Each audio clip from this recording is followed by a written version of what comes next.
편도 인생 이왕이면 강자로 살자라고.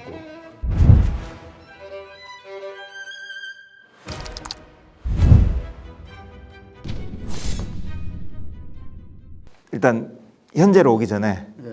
군에서의 에피소드부터 먼저 좀 몇 가지를 좀 말씀을 해주셨으면 좋겠습니다. 저는 제가 6살 때 수원에 마침 시집 온 큰누님 댁에 갔다가 그랬대요. 비행기가 86 이렇게 가는 걸 보고 나도 저 비행기를 조종사가 되겠다고 했대요. 전 기억이 없는데 그걸 제 형이 나중에 얘기하더라고요. 아마 그게 마음속에 각인이 돼서 그 공군사관학교를 가게 된 것 같아요. 그래서 공군사관학교에 가서 오늘 같은 정말 전 굉장히 국가에서 은혜를 입었다고 지금도 생각을 하는 사람입니다. 그래서 사관학교 졸업을 하면서 전투조종사로서 전 거의 다 광주에서만 근무를 했는데 저는 무공훈장을 받은 사람입니다. 80년에 격비도 간첩선 때 밤 12시 40분에 간첩선을 발견해가지고 무공훈장을 넣었습니다, 저는. 그리고 미국에서 사실 미국 유학 갔다 온 사람 중에 저처럼 지휘관하고 소장까지 된 사람 없습니다. 없습니다. 국내에서 박사학위 하신 분들은 국내에 이제 이게 있고 한데 저같이 그냥 미국에 유학 가서 그런데 모든 사람들이 유학을 갔다가 와서 저거를 원하지를 않는데 저만 유일하게 지휘관을 대대장부터 시작해가지고 저거를 다 했습니다. 영광스럽게도. 그런데 그 얘기를 해도 되겠지? 슈퍼푸마 사건을? 제가 질문을 좀 드리려고 그랬거든요. 네. 제가 89년도에 대통령 전용 헬기가 사고로 떨어졌습니다. 그 사고가 우리 정비사가 밤에 정비를 잘못해서 난 사고라고 했는데 전 그냥 참관인으로 참가했다가 가만히 보니까 이게 HF한테나 대통령 전용 헬기다가 보니까 저게 있어야 되는 거예요. 장거리, 하이 프리퀀시까지도 있어야 되는 거예요. 그러니까 먼 거리까지 통화가 해야 되니까 대통령. 그 안테나 고리가 떨어져 나가면서 사고가 유발이 됐다는 거를 제가 페이퍼를 작성을 해서 했는데 불란서나 우리 공군에서까지도 제 말이 다 틀렸다고 했어요. 말도 안 되는 소리라고 했는데 나중에 가서 제가 하나하나 이걸 검증을 하니까 맞거든요. 논리적으로. 그러니까 이제 불란서에서 뭐라고 하냐면 이제 물어줘야 되는 워런티 기간 중에 있었기 때문에 이거는 보험회사에서 물어줘야 되는데 보험회사를 설득을 네가 해야 된다. 실험으로 검증을 해야 된다. 이론만 가지고는 안 된다. 근데 그때는 우리나라에 이렇게 부러지면은 사진 찍는 게 우리 그러니까 요새 MRI나 CT 촬영 같은 그런 철물에도 찍는 TEM, SEM이라고 우리나라는 그것도 없었어요. 그 당시에는. 그래서 이제 그거 불란서에 가서 검증을 해야지 어떻게 해요. 그래서 할 수 없이 제가 이제 불란서까지 처음 갔죠, 그때. 불란서에 가서 검증을 3가지를 했습니다. 그래서 마지막에 이거였어요. 이 로터 브레이드가 90cm짜리예요. 테일 로터 브레이드가. 안테나 고리가 탁 가서 탁 돌아가는데 쳐가지고 2.23cm 곱하기 0.3cm 되는 얼굴에 이렇게 금 하나 간 것처럼 상처가 1시간 동안에 이게 재질 피로가 쌓여서 이게 이렇게 떨어져 나갔다. 그게 제 주장이에요. 그러니까 다들 LGD에서 복합 소재의 그 전문가라는 사람이 말도 안 되는 소리 너무 모른다고 저런다. 그렇기도 하죠. 불란서에서도 처음에는 비행기 사다 쓰는 주제에 쥐가 뭘 설계를 잘못했다고 한다고 저 그런 얘기까지 들었어요. 근데 제가 이제 거기 갔어요. 그거 자질표로소가 어디에 위치하고 있느냐면 파리 에어쇼는 르브리제 공항에 있어요. 피로소가. 갔는데 제가 가기 전에 20일 동안을 꿍작꿍작 하다 저를 불렀어요. 가봤더니 매트릭스로 실험을 다 했어요. 그 상처 크기를 원래 그 크기서부터 구멍이 하나가 들어갈 정도로 뻥 뚫어가지고 힘도 원래 걸리는 거가 1이라면 1.5배까지 해가지고 다 이거 매트릭스로 했는데 나가질 않은 거예요. 제가 이렇게 나갔다고 하는 대로 나가질 않았어요. 그 제가 나가니까 아주 자신만만하게 보여준 브리핑 오면서 근데 당신이 주장한 대로는 절대 안 나간다고 했는데 제가 가 있을 때 그게 나간 거예요. 그대로. 그래서 제가 이건 하느님이 저를 도와주셨다. 그랬어요. 제가 거기서 불란서 사람들한테 제가 정말 말할 수 없을 정도의 최고의 칭찬을 들었어요. 나 너 같은 사람 처음 봤다. 너 같은 나 엔지니어 처음 봤다. 계산한 게 한 3가지를 자기들이 도저히 이해할 수 없는 그 방식으로, 왜냐면 제가 계산을 했거든요. 지금도 페이퍼가 있는데 23페이지짜리 계산한 게 있어요. 테일로터가 빨아들이는 속도가 제가 약 22m/s 했어요. 가서 봤더니 20.7m/s인 거예요. 그래서 거기 설계사무소에 있는 사람들이 저를 도저히 자기는 납득을 못 하겠대요. 이건 회사 비밀 자료라서 누구도 알지 못하는데 어떻게 네가 이걸 이렇게 정확하게 맞췄냐고. 그래서 저도 마지막 시험은 그렇게 될 줄 꿈에도 예상을 못 했는데 마지막 시험까지 3가지 시험에서 통과를 해서 대통령 전용기 1대를 받아왔습니다. 아까 그 저기 AS332 사고조사 결과 그 내용이 이 책의 앞쪽에 있는데 재질 필요에 의해서 나올 가능성, 발생 가능성이 확률적으로 5% 이하인 거를 찾아내시는 거고, 그것도 자기네들 계속 시뮬레이션 했을 때는 안 나왔다가 천행인 거죠. 하나님의 보호하사에서 딱 그때 나타나는, 확률적으로 5% 이하라는 거는 거의 뭐 안 나타난다고 보는 건데, 그 뒤로 슈퍼푸마 AS332는 TCTO 해서 자기네들 규정을 다 바꿨다라는. 아마 지금 같으면 아마 신문에 아마 일면에 인간 승리라고 해가지고 아마 엄청 났을 텐데, 그 당시에는 하여튼 제가 잘난 척 할까봐 많은 사람들이 저를 얼마나 불러가지고 주의를 줬는데 전 잘난 척한 적도 없고 뭐 그렇다고 했는데, 그 바람에 이제 군에서는 사실 이제 대장도, 저는 이제 포기했는데도 대장도 내보내 주시고, 그 후로 90년에 공군에서 항공기 사고조사 규정도 있고 법도 있습니다. 그 절차, 제가 95년도에 쓴 사고조사 방법론을 95% 그대로 다 카피한 절차가 지금 국가에서 쓰고 있는 걸 2012년에 알았어요. 어떻게 저 페이퍼 쓴 사람한테 물어도 안 보고 국가에서 그걸 썼더라고요. 그러나 한편으로는 얼마나 영광이에요. 제가 개발한 절차가 국가 절차로까지 됐으니, 그것이 이제 제가 한 가지 말씀드릴 수 있는 거고, 제가 공군에 요새 KF-21 저거 하고 TU-10 개발한 거에 시험평가 조직이 있기 때문에 그런 시험 비행할 수 있는 공군의 초대 시험평가 처장으로서 지금 5위전대라고 해가지고 항공기 시험하는 데 있죠. 5위전대를 사천에 만드는데 공군에서까지 반대했어요. 정말 그때는 대령밖에 안 됐는데 정말 맨주먹 붉은 피로 악전고투를 해가지고 돼서, 정말 그거는 제가 지금 생각해도 원래 시험 비행에 X1, X2, X3가 있습니다. 이 코드 넘버가 X1이 뭐냐면 지금 시험 비행 조종사들이 개발 시험. 예, 개발 시험입니다. X1 코드를 그래도 처음으로 제가 만든 사람입니다. 규정에도. 그래서 시험 요번 11월 3일 날 시험평가 학회가 또 생겼어요. 항공우주학회 서브 시스템으로. 그래서 저는 거기에 고문으로 인정을 해준대요. 그래서 오라고 했는데 오늘 여기 촬영하고 뭐 해서 내일인데 안 가기로 했습니다. 제가 좀 하나 궁금한 거는, 조종사가 외국 유학 나가기 쉽지 않거든요. 그런 결심하기가 쉽지 않은데 유학을 결심하게 된 배경. 원래 저는 박사과정은 꿈에도 생각을 안 했습니다. 참 재밌는 일화를 하나 말씀을 드리면, 제 1년 후배가 광주에 있을 때 근무를 하는데 얘기를 했어요. 자네는 꿈이 뭔가 대위 때예요. 그랬더니 저는 항공공학을 전공을 해서 자기는 항공공학 박사까지 돼서 뭐 엔지니어로서 살고 싶다. 저 속으로 야, 조종사가 와서 지휘관이 돼야지 그렇게 생각했는데 정반대가 됐어요.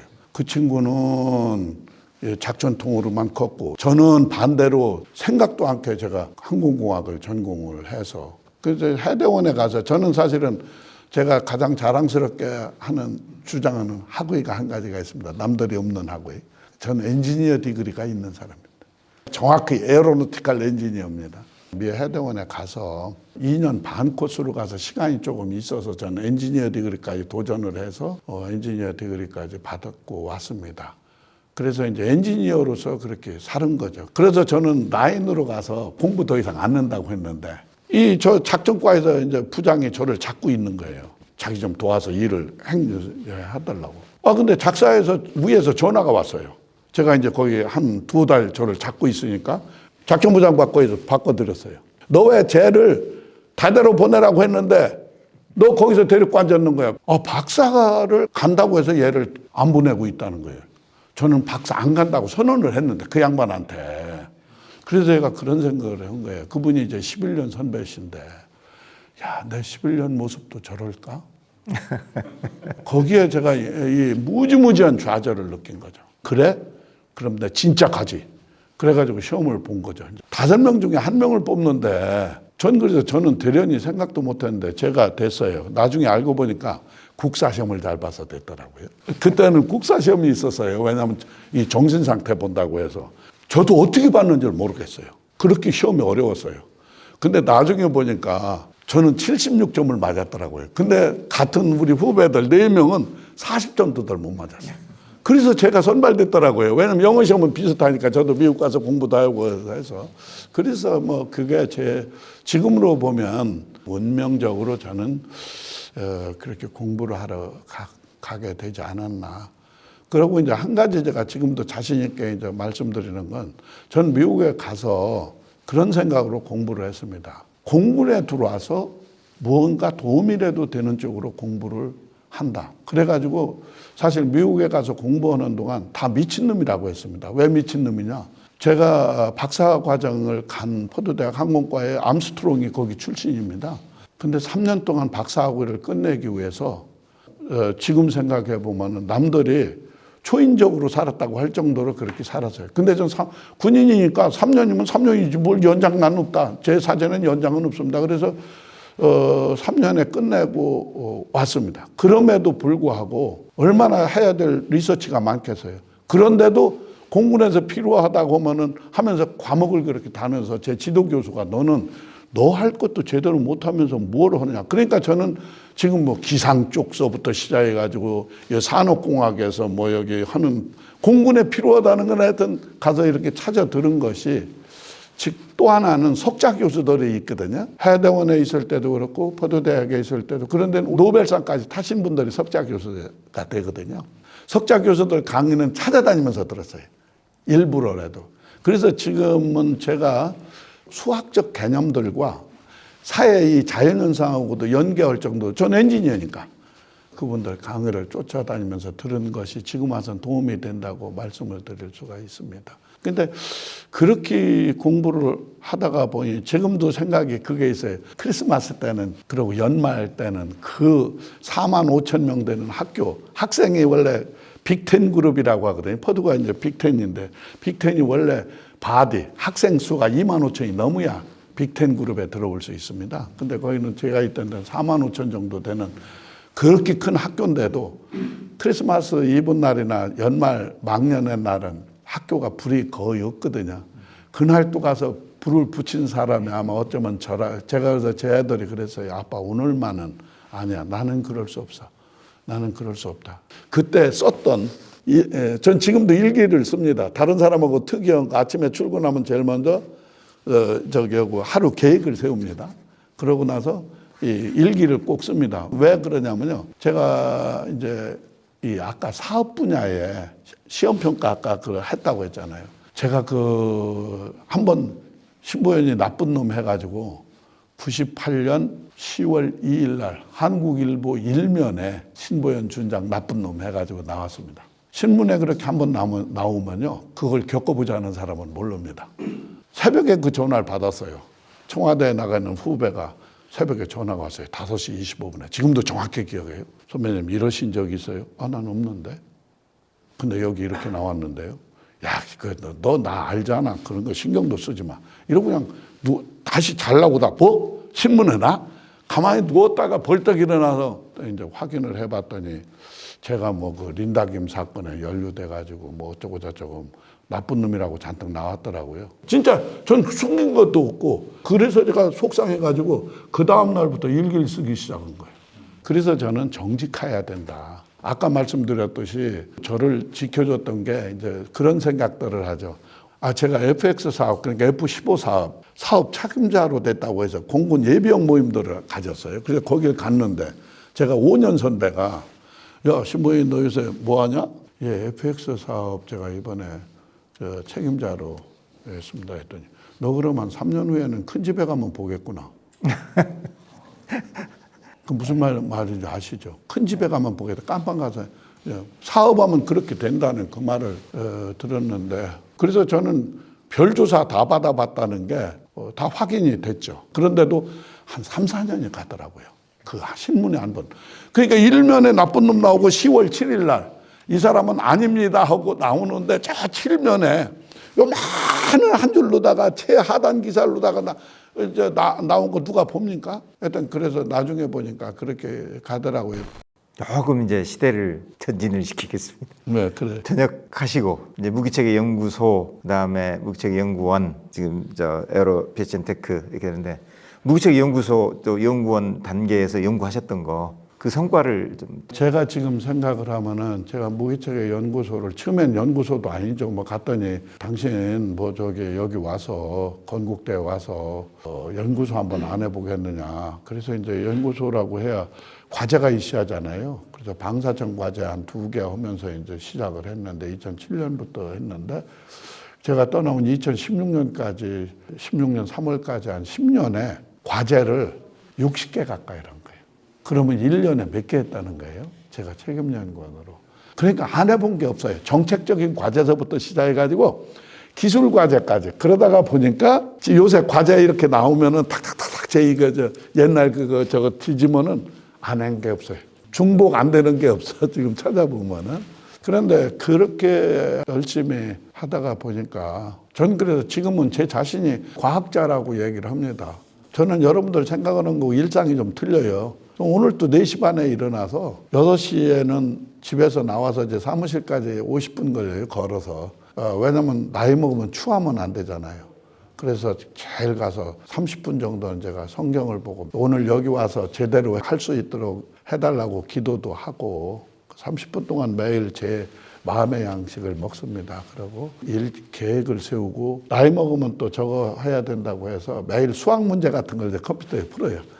그래 머리가 맑아지네. 연습하는 거죠. 그러니까 뭐 리니어 알지브라 뭐 매트릭스 연습도 하고 파이썬을 이용해 가지고 매트릭 뭐 이것도 하고. 그러니까 이제 설계도 지금 PHM 체계 뭐 항공기를 어떻게 하냐고 지금 PHM 체계를 저 혼자서 한 7개월 만에 거의 다 완성을 해 놓을 정도로 제 아내도 저를 200% 인정을 해서 왜냐면 이제 제일 어려웠던 게 다 동기생들은 여행도 가고 다 이렇게 한다고 하는데 당신은 뭐 눈만 뜨면 사무실 가서 맨날 저거 한다고 하니 요새는 그런데 그러니까 우리 남편이 강자구나. 이제 인정을 하는 거예요. 전 강자라는 거예요. 왜냐면 어딜 가서 비용 제가 계산할 수 있고 젊어 보이잖아요 또. 그게 뭐냐면 일을 하고 아직도 제 나이가 73인데 나이가 무슨 상관이 있냐. 그렇게 해가지고 이제 제 아내도 그걸 좋아해요. 왜 그러냐면 삼식이는 아니니까 최소한도. 아침에 저는 누룽지 끓인 거 한 그릇, 저녁에도 누룽지 끓인 점심도 안 먹어요. 왜 점심을 안 먹느냐? 이 담배를 98년 2월 8일 날 담배를 끊었는데 그때부터 몸에 붓기 시작을 해서 하루에 막 5kg씩도 뛰었어요. 또 여기도 고수부지 가서. 그런데도 안 돼서 할 수 없이 안 먹는 방법밖에 없다 해서 저녁 후에는 공식적으로는 점심을 안 먹습니다. 그러니까 생각이 맑잖아요. 생각이. 원래 그런 얘기가 있어요. 논어 위정편에 종심소욕 불육이라는 말씀을 들어보셨는지 모르겠네요. 이순이라는 얘기들을 많이 들어봤을 거예요. 아마 60의 이순이다. 70이 공자께서 인생의 목표가 종심소욕 불육입니다. 그게 무슨 얘기냐면은 내가 감정이 하고 싶은 대로 해도 옆에서 제3자가 보기에 거스름이 없더라. 전 그게 우리 최소한의 자식들에게나 후예들에게 보여줘야 되는 우리들의 자세가 아닌가 해서 제가 그렇게 요새도 항상 제 자신하고 싸우는 거죠. 그렇게 안 보이려고. 부끄럽지 않게 하려고. 그래서 저는 저것도 없이 맑고 깨끗합니다. 그래서 아마 오래도 살 거고요. 수학 문제로 아침에 머리 풀기 하시는 분이십니다. 다른 사람들이 좀 막 계산적으로 센서 달아서 이게 뭐다라고 하나하나 이제 확인하는 거라면 되게 통찰력 있는 방법으로 이제 접근을 하셨다라는 생각이 들거든요. 그게 이제 제가 제 경험 때문에 그렇죠. 그래서 이제 누구도 사실은 그 방법을 택하지 못했을 것 같다는 생각도 드는데. 그래서 이제 특허를 내는 거예요. 요새 그러고요. 제가 제일 가슴 아픈 게 제 2002년 연구개발국장하고 할 때는 이렇게 반칙을 안 했어요. 지금 뭐 가면 뭐 쓸 거 많아요. 뭐 청렴결백서 어쩌고 저쩌고 하는데 너무 반칙들을 많은 거예요. 그러니까 뭐 예를 들어서 제가 점수가 엊그제 어디 과제를 냈는데 제일 많이 받은 걸 아는데도 떨어져요. 왜 그런지 알아요. 저는 사업을 아까 공군의 7개 그 큰 사업들을 다 해봤다고 했잖아요. 성동격서 어디서 제가 왜 뛰고 제가 뭐 하는데 훤히 압니다. 벌써 그러니까 나쁜 짓 하는 걸 다 방법을 알아요. 그래야 제가 그걸 막을 수 있었으니까. 요새 보니까 반칙을 너무 많이 하는데 인간 사회가 원래 반칙이 있게 돼 있잖아요. 그래서 별로 저것도 안 해요. 왜냐면은 정직한 사람이 이긴다는 걸 알기 때문에 저는 뭐 제가 저 건대에 갔을 때 처음에 이제 연구소를 차려놓고 이제 방사청 과제를 신청을 했어요. 아유, 20%도 안 돼요. 그러니까 10개 내면은 하나 아니면 둘 들뚱말뚱해요. 그래서 제가 그래서 밑에 애들한테 항상 그랬어요. 예, 원래 제사 지낼 때 제사에 관심보다 제밥에 관심이 있으면 얼마 못 가. 그러니까 4년만 기다려보자. 그러면 우리도 인정받고 아마 될 거야 했는데 4년이 안 가더라고요. 한 2년 지나니까 저희들이 제일 그 과제를 잘하는 대로 건국대 무기체계 연구소가 뽑혔었죠. 전 그래서 지금도 뭐 그렇게 떨어진 것만도 저기 열받는데 지금 거기다 속상해가지고 지금 마음 상하면 더 열받잖아요. 더 손해 안 해요. 그런 성격이 좀 특이한 성격이죠.